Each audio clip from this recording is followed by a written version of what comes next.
Welcome to Sideshow Con. Hey everyone, I'm Guy. And I'm Amy, and welcome to Sideshow Con, a week-long showcase of the latest pop culture collectibles. Today we're going to a galaxy far, far away. We've got a lot of Star Wars to show you, so let's jump into hyperspace and take a look at today's showcase. The dark side of the Force is strong. With these two pieces, we are so happy to showcase two of the brand new pieces from our Star Wars Legends collection. We've got a statue and a fine art print, and this statue is Darth Nihilus. Now, for fans of the video game, you might recognize him as the Lord of Hunger, the guy that's gonna come and suck your life force. He's very scary. He's intimidating. He's standing over 21 inches tall. This is our 5th scale, but we do have a quarter scale that comes with a light up red lightsaber. There's so much detail in this piece in terms of the lore from the video games that the artist took with this, including the base, which is a statue of Marka Ragnos. He's a Dark Lord of the Sith in the Valley of the Dark Lords. Oh, wow. The urn on the back is also a reference to the many tombs on the planet. That's pretty scary. But you know what I love about this figure is it comes with a swap out portrait, and you can also do the Force lightning hands, which is also pretty menacing. Can't be a Dark Lord without it. But in addition to the statue, we do also have this beautiful fine art piece. Yeah, this is gonna be the dark forces of the Old Republic. We've got the 3 bad guys right here. Of course, we've got Darth Nihilus, Darth Revan, and Darth Malgus. Look at those eyes, Chris. What do you think about that? Those eyes are piercing. Yeah, I mean, you can tell the dark side is emanating through it. And I love that Dave Wilkins isn't afraid of color, and he uses that color to such a great degree here to make these guys look even more menacing. Yeah, especially the purple over here, the red, and then he's got a couple of planets featured. We've got Korriban, which you'll know from the video game, and of course Coruscant, which a lot of us know if you watch the movies. They kind of complement each other as well. You've got the statue, you've got that piece of art there that really showcase these villains in all of their sinister nature, and you can take a closer look at them if you go to side.show/con.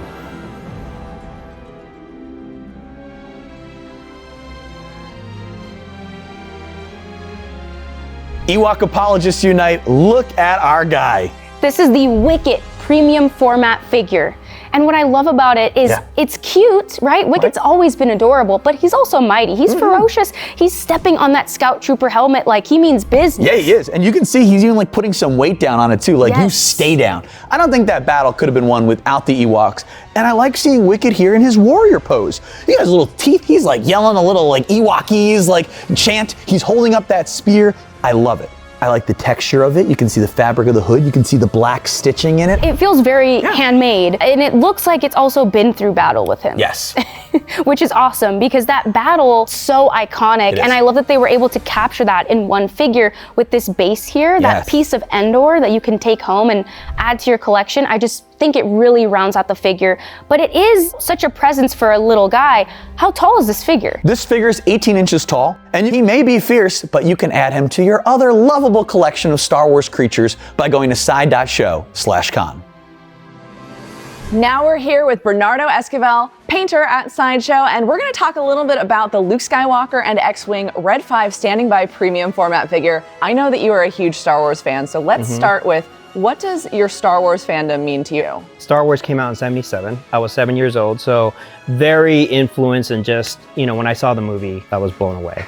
And at some way, I was like, one way or another, I have to do something with Star Wars in my life at some point. So here we are, which is very cool. In the hangar, where they're getting into their X-Wings, was such an iconic scene. It looks so real and tangible, right? Just because everything's so lived in and weathered and it's realistic. They just look like real pilots. It felt so like what pilots would do getting into their ships. Now, this piece is so highly collaborative. Many artists had their hands on this, from the sculpt to the cut and sew and to the paint process. So I'd love to hear a little bit more about the paint of this piece and your work on it as well.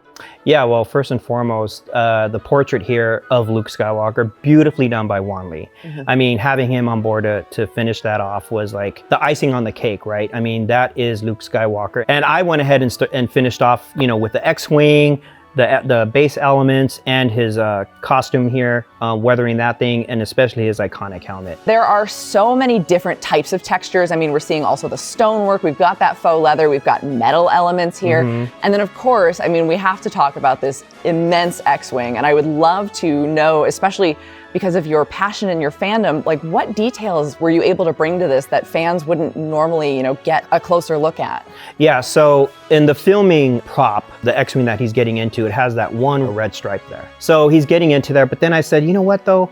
I don't know if people really remember when they did the filming miniatures, they all have their distinct markings.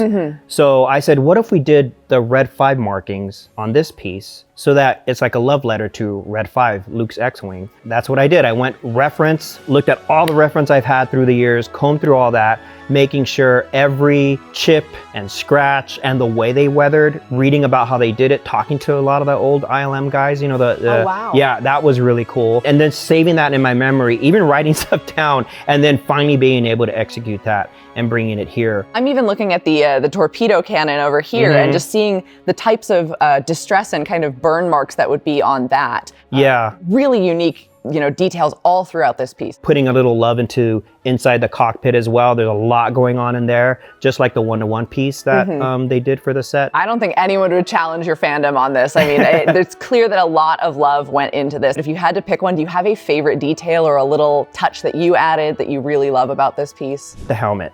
Ooh. The helmet was getting the colors right on that thing and the weathering as well. So that's got some great distress details. I love the kind of dark smudges over the yeah, rebel and symbol. that's going over reference on how many, you know, different ways it was weathered and and how it looked at this specific part of the scene. Yeah, capture like a very specific moment that fans will recognize. Yeah, and it's going back and forth, like the color of the suit. It's orange fabric, but then when we put it on there, we're like, it's too bright. So we went and dingied it up, weathered it, the vest as well, just like how they did it in the movies. So yeah, once you see it in 4K, you see like they're all dirty and dusty. So we wanted to replicate that to just make it look right. As much as it was like hard work, because it really was to get this across the plate, to get it done, it was fun. It was a nice collaboration because we all get along and we wanted this to work out. So I'm glad it did. Well, thank you so much, Bernardo, for telling us a little bit more about this amazing piece. Now, if you want to add this to your collection, this is the Luke Skywalker and X-Wing Red 5 Standing By premium format figure, and you can see it right now at side.show/con. All right, we're taking a look at the Skywalker Saga 456 fine art print. What do you love about this? There's so much to love about this print, but of course we've got those colors clashing, the blue and the red, the dark and the light side, right? Yes. And it's just shadowing all of our favorite Skywalker Saga characters. Talking about the Skywalker Saga, you gotta have it represented here, the original trilogy. You've got A New Hope, you've got Yoda, but my favorite up here, you've got Return of the Jedi. And I think there's something so great about seeing father and son going at it, the lightsabers clashing, and the way that Ian McDonald, the artist, did this. You can also see the sparks. And I think that that's something that you feel those hits, which is great. The sparks, but he's also got a lot of texture on this, a lot of different brush strokes that just make this piece feel even more alive when you look at it, especially Luke's eyes here. I mean, that's the main focal point of the whole print is, of course, Luke Skywalker. Absolutely, and if you're gonna talk about a Skywalker Saga, it all ties into the main guy himself here, and I think Luke being so forefront here and having such a great visage, like the way he's painted those eyes. Yes. Incredible, even the glow from the lightsaber, the first time that he's igniting his dad's lightsaber, the way that it goes off of his hair. I feel like that's just one thing about this print is you feel the Force through this. You can feel the Force. Yes. It's alive, it's vibrant, and I really, really love it.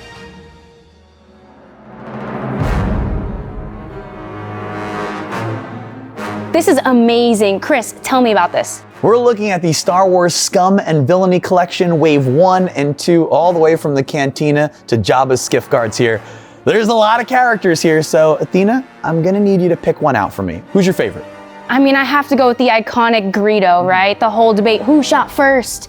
But I love his costume. I mean, it looks so weathered and real and lifelike. Now, I couldn't fully hear you over this incredible Jabba the Hutt right here. I thought you said Greedo, but are you sure you didn't mean Beto? Because we've got Beto on display, and I know you're sitting there thinking, who is Beto? Well, as a kid, if you ever watched Return of the Jedi and all of a sudden Greedo showed up in Jabba's palace and you were like, wait, how did he get there? Well, guess what? That wasn't Greedo, that's Beto. On full display here, as you can see, Beto looks very different than Greedo. He's got that popped collar there. I mean, he just looks cooler. Beto's fresh.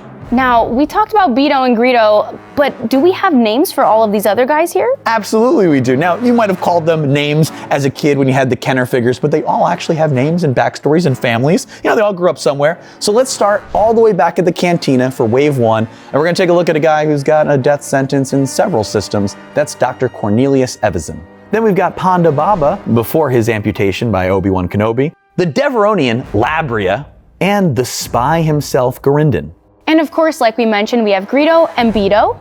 Now from Return of the Jedi on Jabba's skiff, Spaghetti Rook, Tessic, Cathaba, Vizam, Klaatu, and Woof. And at the top, of course, we have Bib Fortuna next to the almighty Jabba with Salacious Crumb. Star Wars would be nothing without all those cool alien characters, right? So if you want to round out your collection at home, you need to add these guys. Absolutely, and you can take a look right now and see who's available for pre-order or RSVP, sans sold separately, and you can check all of that out at side.show/con. Today we are so excited to show you some new Star Wars prototypes from Hot Toys. From the prequels to the sequels to the expanded universe and beyond. Let's start at the very beginning, Star Wars Episode 1, The Phantom Menace.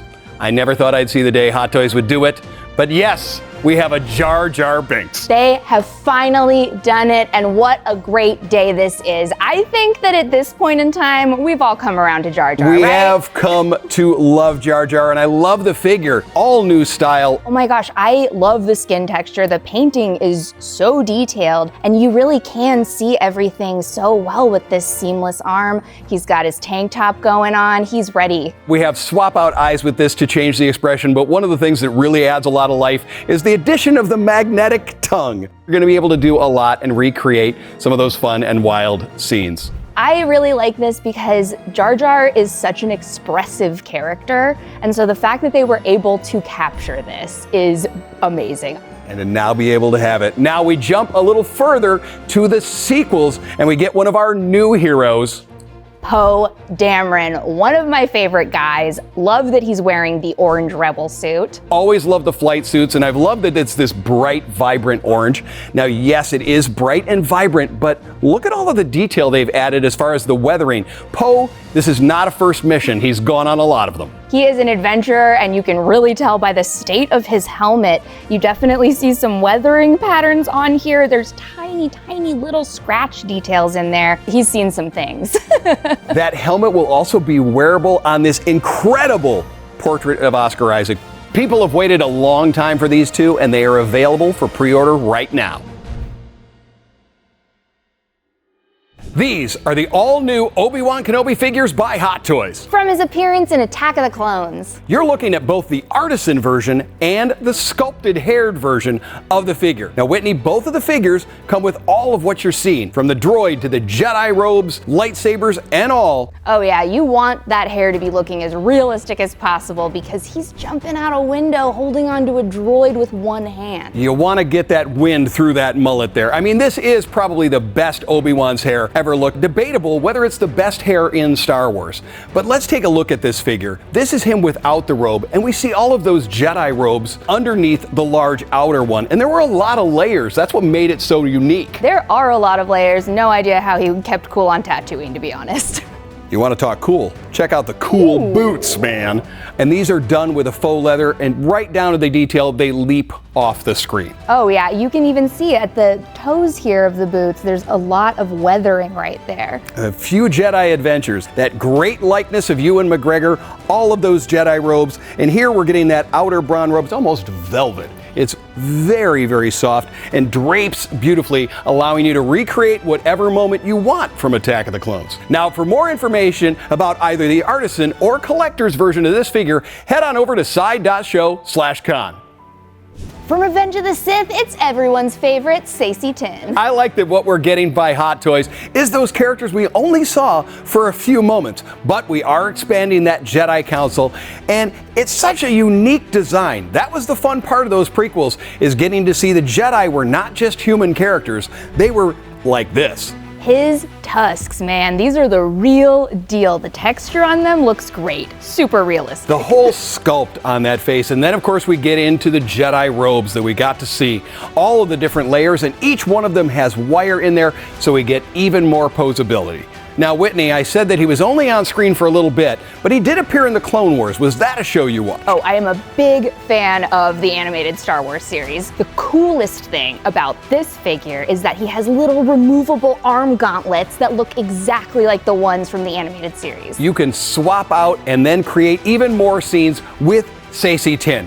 Expand the Jedi Council in your collection. He's available for pre-order right now.